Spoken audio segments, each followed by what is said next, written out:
So in this video, what I want to talk to you about is why you feel tired and drained. If you're someone who feels tired and drained, emotionally, you haven't exercised physically that much to feel that tired. In fact, if you exercise, you will feel energy, but you just feel emotionally drained, as if too many parasites are sucking your blood from so many different directions that you just don't have the energy. And I'm talking about a state of apathy where nothing gets done. You don't want to do anything. You don't want to celebrate.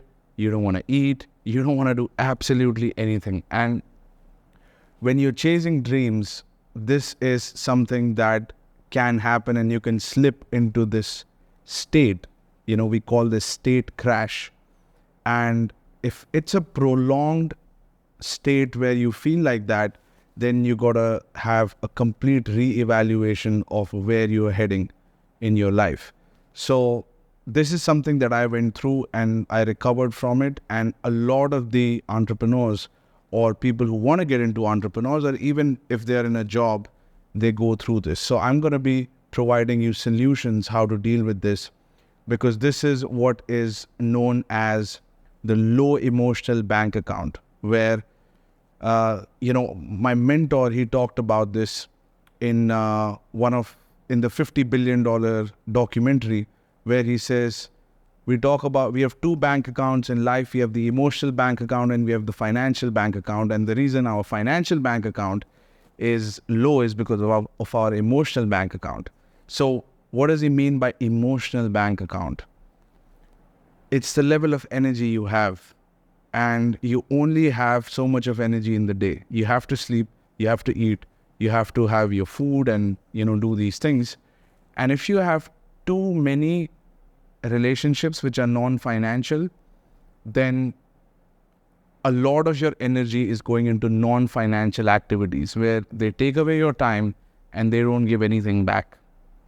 And, or even in the financial relationship, you're giving too much to a company that's not paying you enough. And frankly, you could get more for that same time or even less time, and a better quality of work, a better environment, a better company, or a better role, different job, different career altogether.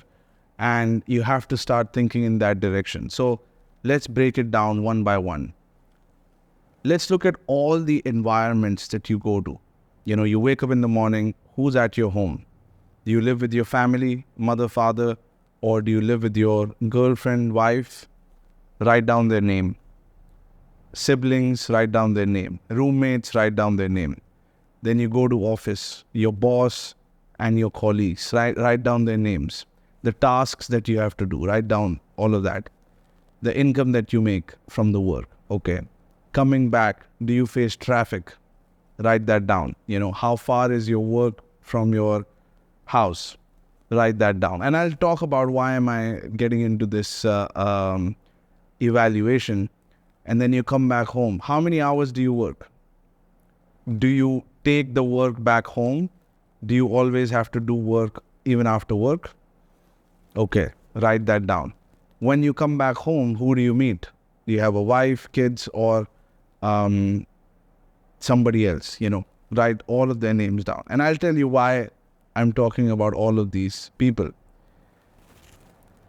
Within this environment, you will have many parasites that have managed to enter into your life and they don't add any value.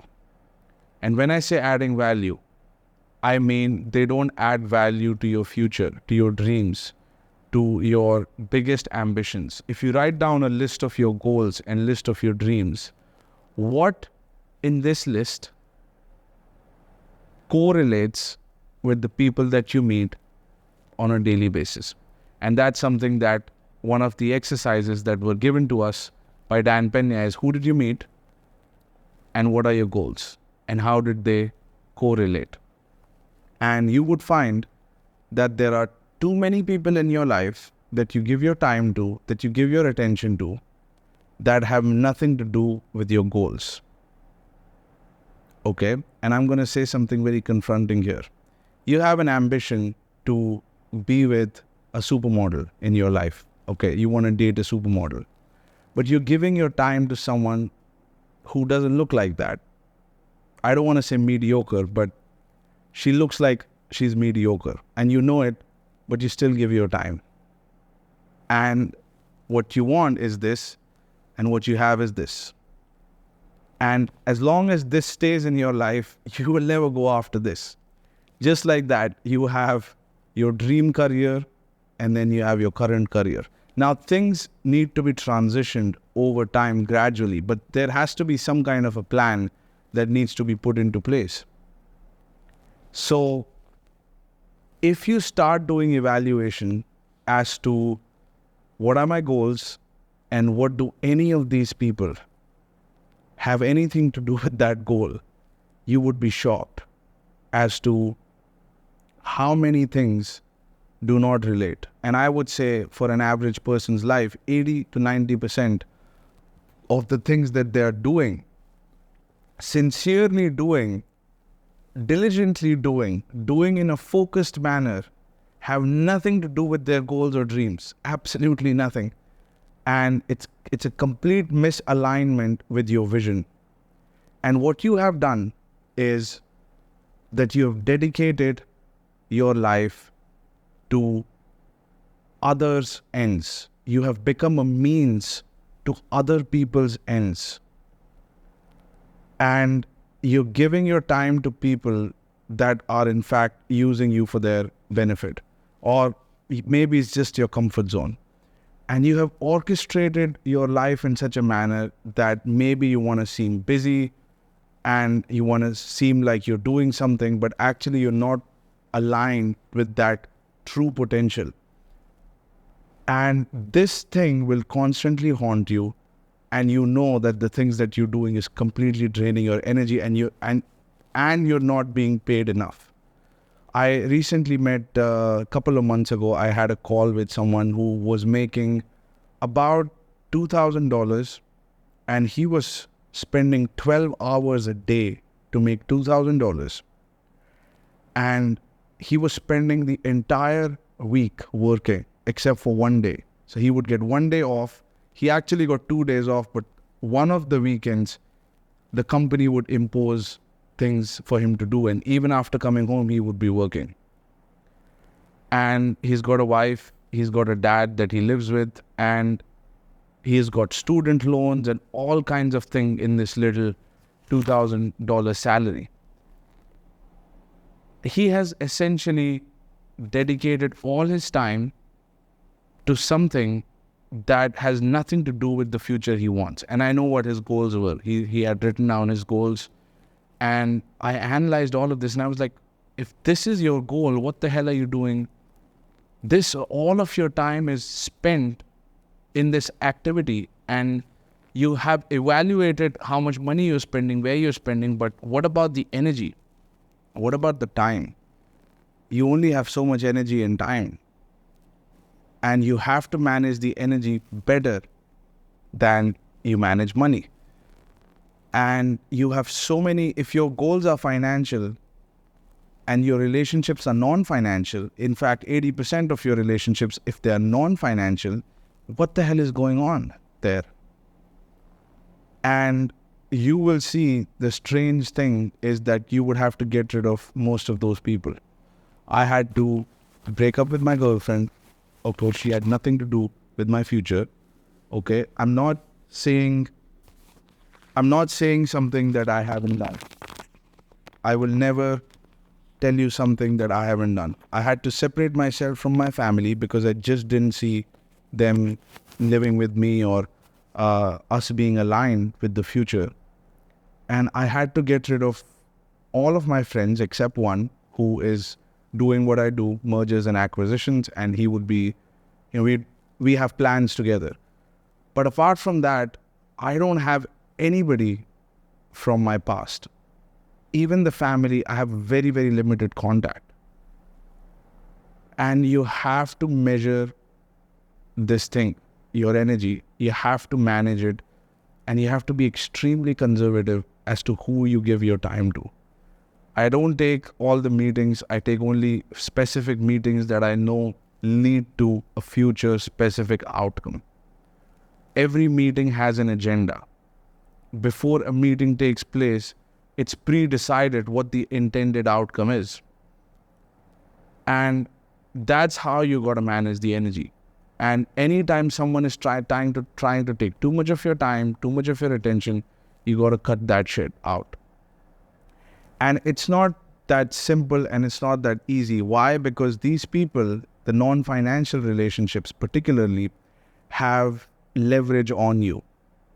Okay, so your girlfriend, if she's the person that doesn't belong in your future, she might be cooking for you, she might be cleaning, she might be doing certain things. You may not have the companion at night if you break up with her.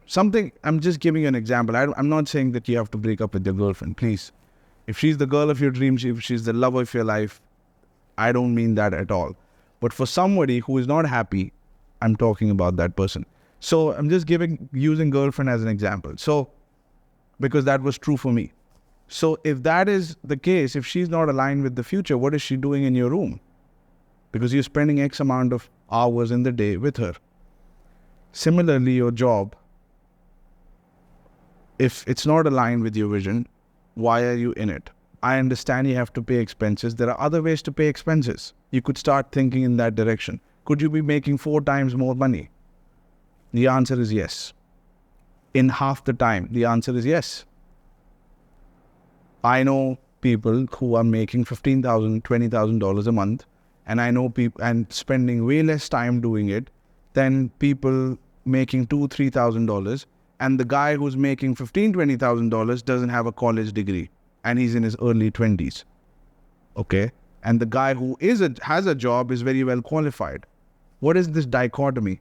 This guy went and found out an opportunity where he can do that. And that's as simple. It's really as simple as that. So, efficient use of energy. You could be investing into the future you want, or you could be investing into the future that your surroundings have guilted you to invest into. If I listen to everything my mother says, I would be married now with kids. And I don't have that ambition. Some people have it. If that's your goal, then it's aligned. No problem. But if it's not, then who are you trying to please? And we all have these family traditions that are just imposed upon us. They come out of nowhere. You're supposed to follow this path, go to school, go to college, get a job, get married, have kids, pay your taxes, save money, invest in the stock market. That's what, Robert Kiyosaki uses this phrase a lot. Because it's a set treadmill that is designed by somebody else and it's imposed upon you and you haven't challenged it, you haven't questioned it, and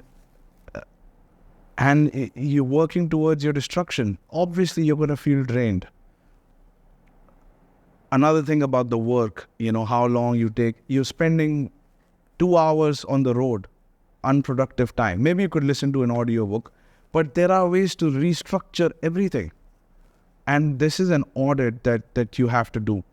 The other exercise that I did was in the book 4 Hour Work Week by Tim Ferriss, that once you make a list of all the things you do in a day and all of your relationships, which of the relationships bring you the most amount of unhappiness? And you write that down. And I realized the relationship with my brother, and he's my blood. I grew up with him. We spent most of our lives together. We were like Trish and Tate and Andrew Tate, okay? That's how we were. But most amount of my unhappiness came from that relationship. And our relationship it used to be like that, but then it became something else. And we had completely misaligned futures. So that had to go. I'm talking about my brother here. Same thing with my girlfriend. Same thing with so many people in my life. And it's going to be heartbreaking. But over time, you would gain a lot of energy. The only reason I could start this YouTube channel, the only reason I could post a video a day very easily is because I had created that space and work on my business at the same time. I would not have been able to do this. I have been thinking about doing this for the last 5 to 10 years. And it took me 5 to 10 years to start. So that's the point that I'm getting. A lot of your dreams are on hold right now. They are on hold. Nothing's happening there. You're in imagination. You're in the dream state. Dreaming is important. Visualization is extremely important. But ultimately, you got to start adjusting things in your environment and restructuring things. When a company is in a loss, in a dwindling downward spiral, this is what they do. What I'm recommending is what the billionaires who do takeovers of companies like Carl Icahn, they look at all of this in a company. Company is just a collaboration of people. You are also like a company. You're just like you have a bank account, just like a company has a bank account, you have a bank account. Just like how a company has set of energy that is made of their employees that are working there, you also have an energy. Just like that, you have to treat it like that. And when these guys like Carl Icahn go to acquire a loss-making company that's in a dwindling downward spiral, what they do is they look at all of this. Who is giving the company, what they're giving you and what they're taking away from you. You have to do this evaluation. Do this with your girlfriend, your mother, your parents, your relatives, your friends. And the reason I talk about family is because that's the area which it is not looked. So write that down. What are they giving me and what are they taking away from me? And this is the thing that Carl Icahn does. He goes inside a company and he says, okay, this is the metric that we will measure the employees against. And if they don't meet this criteria of performance, then they're stealing from the company. They're stealing from the profits. They're taking a salary and they're not doing the job that they were assigned. So we will use a measuring stick. And if you don't measure, we're going to fire you. And when they fire, suddenly all of their salaries come into the profit. That profit can be reinjected to grow the business, and the company comes afloat, the stock price goes up, and he sells. So these guys, they fire thousands of people because they were not working. They're supposed to be working. They take a salary and they just waste time. Just like that, there are people in your life that are taking away your most valuable resource, your time, your energy, and they're not adding much into your life. And this discussion is going to be extremely confronting. And you would not want to let them go because they have over time built up a space in your life and they've gained leverage on your mind, on your body even. Particularly if you're in a relationship with a man or a woman, sexuality can be very addictive. And a lot of the times women have more power there, and it's going to be very painful for you to detach that relationship, assuming it's toxic, assuming it's not the person you want to be with. You've been thinking about it for a long time. This is just cleaning your room, cleaning your space, cleaning your mind. You could be in a bad neighborhood. Sometimes changing the neighborhood helps tremendously. When I left India and I went to Dubai, everything changed in my life. My mind changed, my thought process changed, my expectations changed, my goal changed, everything changed. So changing the environment, changing work situation, career situation, do it gradually. You need to identify it. Identification part, you could do it immediately. And then what would be required to restructure this? And again, with the couple, it's just an example. If you are with someone that you love, you're happy with, I don't mean that you have to break up or anything like that. It was true for me. I didn't want to be with the person.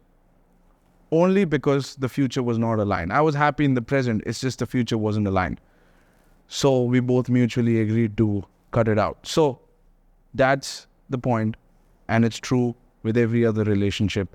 Also, make the time, make the space. If you have to make the career change, whatever you got to do, get your energy back. And this is the real reason why you feel drained, is because you give energy and you get nothing back. And all of this is not aligned with the future, your vision that you have for your life. And that vision may be lost somewhere because you let it go. You let all of these people govern and drag you into their visions. And now you're making their dreams a reality, but you've forgotten about your dream. So maybe you only dreamt when you were a child. You need to write it again. Write it fresh. In every area, money, health, relationships, happiness, travel, write everything. Create a picture.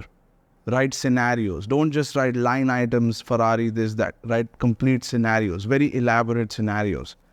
And visualize and start, rank and yank. Start ranking them and yanking them and removing them out of your life. Clear your mind, clear your energy. I will talk to you soon.